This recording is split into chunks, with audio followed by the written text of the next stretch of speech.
Well, Bud, your team, you post notes, you tell the team, look, we got to get back to tradition, and man, oh man, your guys decided to get the swagger back against Miami. It came at a good time, didn't it? Yes, it did. I tell you, we were really, we weren't tackling very sharp, and that happens a lot of times in college football just because you don't have the scrimmages and, or the spring games and preseason games and the preseason scrimmages, so to speak, with other teams to see exactly and tackling other people. But I tell you what, our kids really responded. I challenged them to, we hadn't played as far as our stats go, and ultimately for me, the ultimate stat is that one-loss column. But, in order to play good people and be successful, you've got to be consistently good on our side of the ball, and I didn't feel like we were playing up to that level and what our expectations were at the time, and really challenged our kids, and they came out and played a heck of a football game. But I tell you what, Mac, when it was all said and done, after looking at the film, as good as it was, we can still play a heck of a lot better, and that's very, very exciting. Virginia Tech's Bud Foster, our guest on the Volvo of Charlottesville hotline. Bud, going back a month, and I know you hate to look back because you guys have been on a roll, but was the Alabama game really all that important? And I know because you're right back there at number 6 now, but was that Alabama game really all that important? Oh, without a doubt. I think, a couple things, Mac. When your first game, you open up your first game with a team like Alabama, or, as we did a couple years ago against Southern Cal. I mean, it's really gives you number one, a great off season to prepare for. You got a game that you're looking forward to. Your kids have got to prepare very, very well as far as their physical and mental capacities, and you got to work very hard towards that first ball game, and I really like those kind of games. Now, it also is a measuring stick of where you are maybe as a football program when you're talking about playing one of the premier programs and one of the top 5 programs in the country in Alabama, and really for about 58 minutes, about 55 minutes, we had a chance to win that football game. So, I think it gave us an indication that we've got a chance to really be a good football team. Now, there was some work that we needed to do, but it was a good starting point for our team and against a very, very quality program and a quality football team. But now with your team on a bit of a roll, a lot of attention comes, especially after what happens against Miami. Your defense plays well. You make all the great adjustments in the world. And I know you like to shy away from that attention a little bit, don't you? Yeah, because it's not about me. I tell you, it's about the kids. They're the ones that play, and obviously, we work very hard as a staff to put them in position to be playmakers. But, that's what it's all about. Those kids are the ones that go out there and lay it on the line each and every day. They go out there and lay it on the line each and every play. And then, and I've been there in their shoes. But at the same time, I know what it takes from a motivational standpoint and encouragement standpoint. And hopefully we've been in this defense long enough that you know how to make adjustments of how people are attacking us to motivate the kids and put them in the right position to play and get them in their right mindset to play at a high level. And that's ultimately what I get paid to do. And I'm very, very fortunate to be here at Virginia Tech, and we've had a great run. But the big part of our success has been we've had good quality players, and I'm surrounded by a great staff. Well, yeah, and I think the September article in the Richmond Times-Dispatch, you had a friend that was and was quoted as saying, Bud Foster's dream job, despite all the attention, is Virginia Tech. And I know you thanking the president. Right now, your dream job is defensive coordinator at Virginia Tech. Without a doubt. And that's all that's on my mind right now. And I'll say this about all that, Mac. Obviously everybody's goal would to be a head football coach, I think, and especially guys that are leaders and coordinators. I think, when you're kind of running your own group, so to speak, you feel like you're capable of running a football team. But, like I said, I enjoy coming to work every day. I've got a great job. I've got a great job here at Virginia Tech. I make more money than I ever thought I was going to make in my life coaching football. And I'm doing it at the highest stage, and that makes it, it's very exciting every day that I come to work, and I enjoy the guys I work with. I enjoy the league that we're playing in.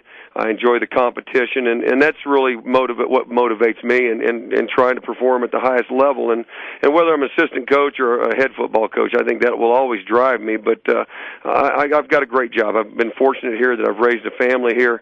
I've got a lot of good friends here. I mean, this is my 23rd season here, so I'm one of the few success stories that have been able to stay in one place for such a long period of time, and I'm very, very fortunate. Bud Foster, Volvo of Charlottesville hotline, the defensive coordinator for Virginia Tech, and Duke coming up this weekend. But your team, is it a championship team? I mean, is this a team that could win it all and possibly get to number 2 and be in Pasadena?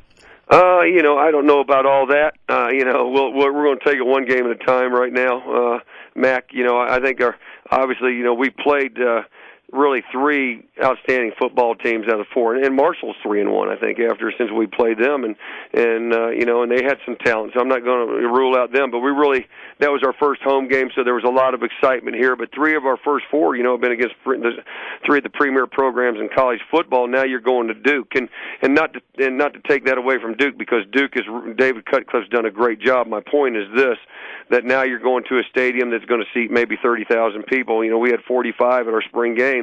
The atmosphere is going to be different. Are the kids are they going to look at Duke differently than they did against Miami or Alabama or University of Nebraska? And we can't do that. We've really challenged our kids that what we've got to do, and to reach the goal that you just mentioned about being an ACC champion or even a chance to play in a national championship, is we've got to play this game just like we did the Miami game. We've got to approach it the same way. This game counts just as much, if not more. We've already beat Miami. This is a division game. This is a conference champion or a conference game, and we're playing it we're approaching it as it's a conference championship game. And when you play the ACC each week, and to play for a conference championship, you've really got to approach each game that way, and get your kids in that mindset that and where I'm challenging our kids right now. Anybody can do what we did the other day once, but we need to do it all the time. And so this is another opportunity for us to, against an ACC team, a quality opponent. And I think anytime you're playing a team that has an outstanding quarterback, which Duke does, and Thaddeus Lewis, you've got a team that has good skilled kids. You got a team that has the majority of their defense back.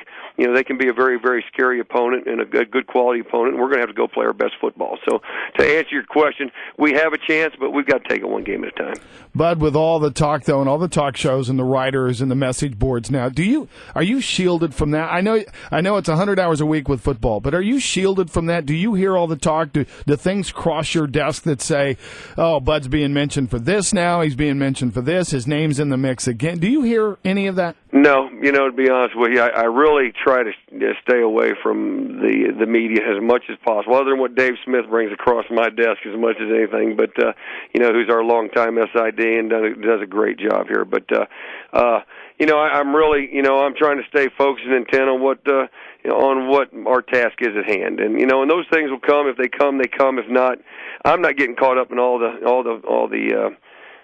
rumors, and I'm not one of those guys. My name doesn't need to be thrown in every hat. I'm not one of those guys, and so those things, I really don't pay attention to or even look at, and be surprised how little I look at a newspaper or read the internet or any of those type of things, to be honest with you, during the season, because I know everybody wants to take shots at us, whether we're good or bad.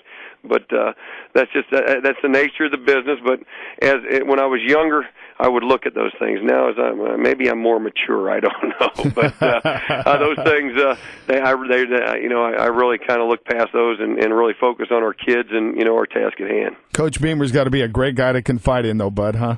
Well, I tell you what, I was just talking to a young man here earlier, and I'm very fortunate, Mac, to have a guy like Coach Beamer, who's number one been so much to me. He coached me several years ago, and then we've been together now. This is our 29th year in coaching together, and 31 altogether. And he's been a father figure to me. He's been a mentor to me.